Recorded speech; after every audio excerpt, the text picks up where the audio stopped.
Hello అండి. Welcome back to నా కథల ప్రపంచం. మీకు గనక నా స్టోరీస్ నచ్చినట్లయితే ప్లీజ్ లైక్ చేసి సబ్స్క్రైబ్ చేసుకోండి. ఇప్పుడు మనం చెప్పుకోబోతున్నాం 'ఆరగంట beast' స్టోరీలోని episode 17.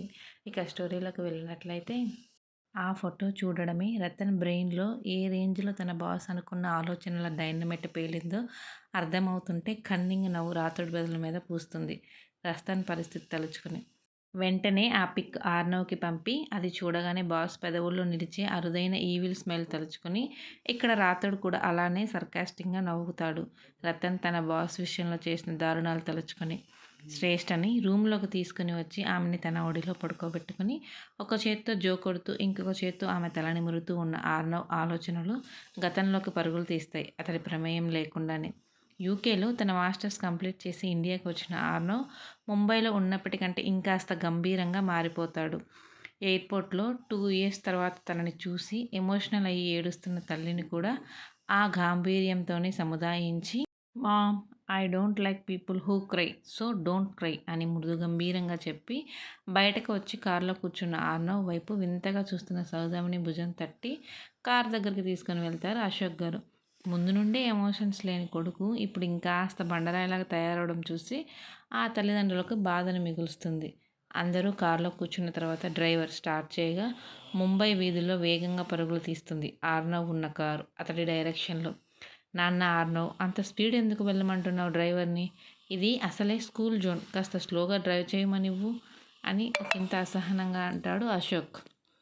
Dad, school zone అని నాకు కూడా తెలుసు, కానీ మీకు తెలియంది ఏంటంటే ఇంత నైట్ టైంలో ఎవరుంటారు స్కూల్ ఏరియాలో అంటాడు నైట్ 10 చూపిస్తున్న వాచ్ తండ్రికి చూపిస్తూ. ఆర్నవ్ వెనక్కి తిరిగి అశోక్ గారికి తన హ్యాండ్కి ఉన్న వాచ్లో టైం చూపిస్తూ ఉన్నప్పుడే సడన్ బ్రేక్తో కార్ ఆగిపోవడంతో చిన్న జర్క్ ఇచ్చినట్లు ఒక్క సెకండ్ అలా ముందుకు పడబోతూ తమాయించుకొని వాట్ ద ఫక్ అంటూ కోపంగా డ్రైవర్ని తిట్టి ముందుకు చూసిన అతడికి రెడ్ కలర్ ప్లెయిన్ జార్జెట్ శారీకి బ్లాక్ కలర్ సీక్వెన్స్ స్లీవ్లెస్ బ్లౌజ్లో ఆల్మోస్ట్ 5.4 హైట్ ఉండి అటు తిరిగి ఉన్న అమ్మాయి చేతులు దులుపుకుంటూ ఆర్నవ్ వాళ్ళు ఉన్న కారు వైపు తిరిగి కోపంగా చూస్తూ ఉంటుంది. డ్రైవర్ వైపు రాంగ్ రూట్లో వచ్చి తన స్కూటీకి డాష్ ఇచ్చినందుకు. కోల మొహంతో చూడగానే ఎవరినైనా ఆకర్షించేలా ఉన్న ఆమె కళ్ళల్లో కోపం చూడగానే ఆర్నవ్ కళ్ళల్లో చిన్న మెరుపు మెరవగా పెదవులు ఒకవైపుకు సాగుతాయి అతడి ప్రమేయం లేకుండానే. కింద పడిన తన స్కూటీని లేపి స్టాండ్ వేసి డ్రైవర్ ఉన్న వైపు వెళ్ళి విండో మీద తట్టి, కిందకు దించు, అయిపోయావు ఈరోజు నా చేతిలో అంటూ తిడుతున్న ఆమెను చూస్తూ తను ఎటు వెళితే అటు తన కళ్ళు తిప్పుతున్న ఆర్నవ్కి మొదటిసారి ఊపిరి ఆడని ఫీలింగ్ ఆమెను దగ్గరగా చూస్తూ ఉంటే. డ్రైవర్ విండో దించగానే, కళ్ళు నెత్తిన పెట్టుకొని డ్రైవ్ చేస్తున్నావా? ఈ అలంకృత స్కూటీని గుద్దుతావా? ఈరోజు నా నుండి నిన్ను ఎవరు కాపాడలేరు అని అంటున్న ఆమెను వెనక సీట్లో కూర్చుని ఉన్న అశోక్ గారు, అలంకృత, తను చూసుకోకుండా వచ్చాడు, చోడ్దో అని అంటున్న ఆయన వైపు చూసి, అంకుల్, ఇది మీ కారునా అని ఆశ్చర్యంగా అడుగుతూ, తను నా చుట్కీని గుద్దేశాడు అని చిన్నపిల్లల బొంగమూతి పెట్టి కంప్లైంట్ ఇచ్చి చెప్తున్న ఆమెను చూసి ఘాడ్ అని మనసులో అనుకుంటాడు ఆర్నవ్.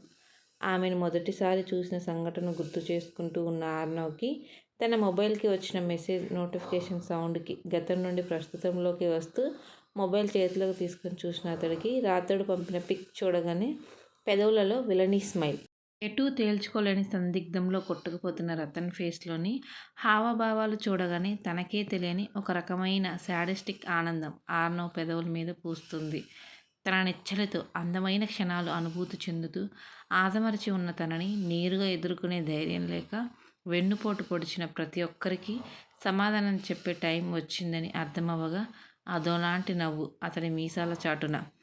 నిద్రపోతున్న శ్రేష్ఠ కుడి చేతిని తన 2 చేతుల మధ్య బంధించి మనకి ప్రశాంతతను దూరం చేసిన ప్రతి ఒక్కరికి గట్టిగా సమాధానం చెబుతాను బేబీ గర్ల్, ఆ సమాధానం ఎలా ఉంటుందో వాళ్ళ ఊహకి కూడా అందదు అని సైడ్ స్మైల్ చేసి ఆమె నుదుటిన పెదవులు అద్ది నిమిషం పాటు కళ్ళు మూసుకొని ఆ క్షణాన్ని ఆస్వాదించి మరు నిమిషం బెడ్ దిగి శ్రేష్ఠకు బ్లాంకెట్ కప్పి మొబైల్ తీసుకుని బాల్కనీలోకి వెళ్ళి రాతోడికి కాల్ చేస్తాడు ఆర్నవ్.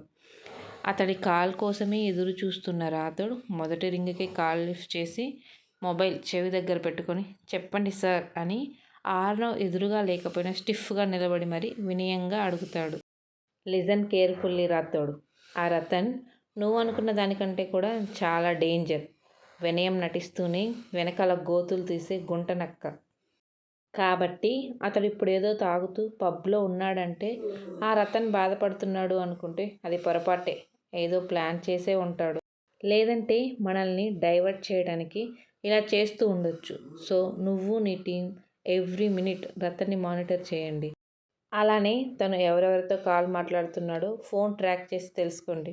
దాంతో పాటు ఇక్కడికి రాకముందు అతడు ఎవరితోనైనా కాల్ మాట్లాడాడేమో తెలుసుకో.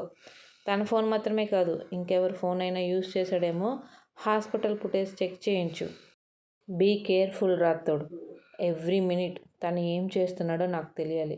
అట్ ద సేమ్ టైం మీరు ఫాలో చేస్తున్నట్లు డౌట్ రాకూడదు అని రతన్ గురించి జాగ్రత్తలు చెప్పి కాల్ కట్ చేసి బాల్కనీ డోర్ క్లోజ్ చేసి రూమ్లో లైట్ ఆఫ్ చేసి బెడ్ ల్యాంప్ ఆన్ చేసి ఏసీ అడ్జస్ట్ చేసి శ్రేష్ఠ పక్కన పడుకొని ఆమెని తన హృదయం మీద జాగ్రత్తగా పడుకోబెట్టుకుంటాడు. ఆమె నిద్రకి భంగం కలగకుండా. పులితోలు కప్పుకొని ఉన్న నక్కకి నీ చేతులతోనే ఆ ముసుగు తీసేలా చేస్తాను బేబీ గర్ల్. గొప్ప తండ్రిలా నీ ముందు తెగ జీవిస్తున్న వాడి ముసుగు నీకు తెలియజేసి ఇంకొంతకాలంలో నీ లైఫ్లో నువ్వు కోల్పోయిన నీ జ్ఞాపకాలను కూడా నీకు అందిస్తాను అని నిద్రలో ముద్దుగా మూతి ముడుచుకొని పడుకొని ఉన్న శ్రేష్ఠకు చెప్పి ఆమె చుట్టూ చేతులు వేసి తనలోకి ఇంకొంచెం పొదువుకొని చాలా రోజుల తర్వాత ప్రశాంతంగా కళ్ళు మూసుకొని నిద్రను ఆహ్వానిస్తాడు. ఇక్కడ పబ్లో పెగ్గు మీద పెగ్గు గ్యాప్ లేకుండా లేపుతున్న రతన్ మాత్రం నెక్స్ట్ ఆర్నవ్ మీద అటాక్ ఎలా ప్లాన్ చేయాలని కూతుర్ని తన దగ్గరికి ఎలా తెచ్చుకోవాలని మైండ్లో తెగ ప్రణాళికలు గీస్తూ ఉంటాడు. వాటి వల్ల ఇన్నాళ్ళు తన శ్రేష్ఠ దగ్గర దాచిన మరొక రూపం తొందరలోనే బయటపడుతుందని అవగాహన లేకుండా తను తన కూతురు ముందు దోషిగా నిలబడతాడని ఏమాత్రం తెలియని రతన్ ఆర్నవ్ పతనం గురించి ఆలోచిస్తూ ఉంటే విధి మాత్రం అతడి కోసం అతడి ఊహకు అందనంత గడ్డు రోజుల్ని తొందరలో అతడికి పరిచయం చేయడానికి తన వంతు కర్తవ్యం తను చేస్తుంది. కౌచ్లో కూర్చొని మొబైల్లో మెయిల్స్ చెక్ చేస్తున్న ఆర్నవ్ విండోలో నుండి వెచ్చని సూర్యకిరణాలు నేరుగా మొహం మీద పడుతుంటే ఇబ్బందిగా బెడ్ మీద అటు ఇటు కదులుతున్న శ్రేష్ఠను చూసి మొబైల్ పక్కన పెట్టి లేచి వెళ్ళి విండో క్లోజ్ చేసి కర్టెన్ కూడా వేసి గదిని డార్క్గా మార్చి అసహనంగా కదులుతున్న ఆమె పక్కన కూర్చొని మొహం మీద పడి అల్లరి చేస్తున్న బేబీ హెయిర్ని తన చూపుడు వేలుతో చెవి వెనకకి పెట్టి నిద్రలో కూడా ఇంత క్యూట్గా ఉండడం నీకే చెల్లుతుంది బేబీ గర్ల్ అని ముద్దుగా మూతి ముడుచుకుని ఉన్ని తనని డిస్టర్బ్ చేస్తున్న శ్రేష్ఠను ఇష్టంగా చూస్తూ అంటీ అంటకుండా ఆమె పెదవుల మీద ముద్దు పెట్టుకొని చప్పున బెడ్ మీద నుండి లేచి నిలబడతాడు ఆర్నవ్. చెడగొట్టేసింది పూర్తిగా నన్ను ఇది అని శ్రేష్ఠను ముద్దుగా కసురుకొని కాల్ వస్తుంటే లిఫ్ట్ చేసి మాట్లాడుతూ బయటకు వెళ్తాడు అతడు. మొహం మీద నీరెండ పడినప్పుడే మెలుకున్న శ్రేష్ఠ కళ్ళు తెరిచేలోపు ఆర్నవ్ తన వైపు రావడం చూసి కావాలని నిద్రపోతున్నట్టు కళ్ళు మూసుకొని పడుకుంటుంది. జుట్టు సర్దుతున్నప్పుడు అతడి మునివేలి స్పర్శ తాకి గిలిగింతలు పెడుతున్న కష్టంగా కదలకుండా పడుకున్న శ్రేష్ఠ మొదట తాకిన ఆర్నవ్ తడి పెదవుల స్పర్శకి ఊపిరి బిగబెట్టేస్తే వెంటనే తాకిన అతడి వెచ్చని శ్వాస ఆమెలో వేల ప్రకంపనలు సృష్టించింది. ఆర్నవ్ ముద్దు వల్ల కళ్ళు తెరవలేని స్థితికి వెళ్ళిన ఆమె మొబైల్ రింగ్ సౌండ్కి తేరుకొని మెల్లిగా కళ్ళు తెరిచి చూడగా లెఫ్ట్ హ్యాండ్తో మొబైల్ చెవి దగ్గర పెట్టుకుని రైట్ హ్యాండ్ని థంబ్ ఫింగర్ పాకెట్లో మిగిలిన వేలు బయట ఉంచి ఫోన్ మాట్లాడుతూ అతడు నడుచుకుంటూ బయటకు వెళ్తుంటే ఉఫ్ యాటిట్యూడ్తోనే చంపేలా ఉన్నాడు గురుడు అని మనసులో అనుకొని లేచి బెడ్ ఎక్కకి ఆనుకొని ఆ ఫ్లోర్ హాల్లో అటూ ఇటూ తిరుగుతూ కాల్లో ఎవరికో సీరియస్గా ఏదో చెప్తున్న ఆర్నవ్ని రెండు కాళ్ళు దగ్గరకు ముడుచుకొని రెండు మోకాళ్ళ మీద చేతులు పెట్టుకొని వాటి మీద చెంప ఆనించి మైమరుపుగా చూస్తూ అవకాశం ఉన్నా కూడా నన్ను టచ్ చేయని నీ గురించి పప్పా అలా ఎందుకు చెప్పాడు? నిన్ను చూస్తుంటే ఆ అభిషేక్ చెప్పినట్లు అమ్మాయిలను వాడుకొని వదిలేసే టైప్లా కనిపించడం లేదు. ఎప్పుడు ఎదుటివారిని తక్కువ చేసి మాట్లాడిన అక్క నిన్నెందుకు చీటర్ అన్నది? నా ప్రశ్నలకి సమాధానం చెప్పేది ఎవరు? ఎలా? వీటన్నిటి గురించి ముఖ్యంగా నీ గురించి నా మీద నువ్వు చూపించే ఈ ప్రేమ గురించి నేను ఎలా తెలుసుకోవాలి అని తనలో తానే ప్రశ్నించుకుంటూ శ్రేష్ఠ తన ఆలోచనలో తాను ఉంటే ఇటు తిరిగి కాలు మాట్లాడుతూ ఆర్నవ్ అనుకోకుండా శ్రేష్ఠ వైపు చూడగా చూపు తన మీద ఉన్న ఆలోచనలతో ఎక్కడో విహారం చేస్తున్న శ్రేష్ఠ కనిపిస్తుంది. I will call you later అని చెప్పి కాల్ కట్ చేసి హాల్లో నుండి రూమ్లోకి వెళ్ళి శ్రేష్ఠ వైపు తిరిగి కూర్చొని అంత డీప్గా దేని గురించి ఆలోచిస్తున్నావురా అని అడుగుతూ తెల్లగా మెరుస్తున్న ఆమె పాదాలను మునివేళ్లతో స్పృశిస్తాడు. ఏదో ధ్యాసలో ఉన్న ఆమె అతడి మాటకే ఉలిక్కిపడినట్లు చూసి తన కాలిని అతడు తాకిన వెంటనే వాటిని బ్లాంకెట్లో దాచేస్తుంది. ఉదయం తాలూకు మంపు కాకుండా ఇంకేదో భావం తేలాడుతున్న ఆమెను నిశితంగా పరిశీలించి ఇంకొంచెం ఆమెకు దగ్గరగా జరిగి కూర్చొని టెన్షన్గా చేతులు నలుపుకున్న శ్రేష్ఠ మొహం చేతిలోకి తీసుకుని ఏమైందిరా అని లాలనగా అడుగుతాడు. అతడి గొంతులోని మాధుర్యానికి శ్రేష్ఠ తనకే తెలియకుండా నీళ్లు నిండిన కళ్ళతో ఏమో అన్నట్లు పెదవి విరుస్తుంది. ఆమె కళ్ళలో పొద్దునే నీళ్లు చూసి అతడి గుండె కలుక్కుమన్న భావన కొనసాగుతుంది. Thank you for watching.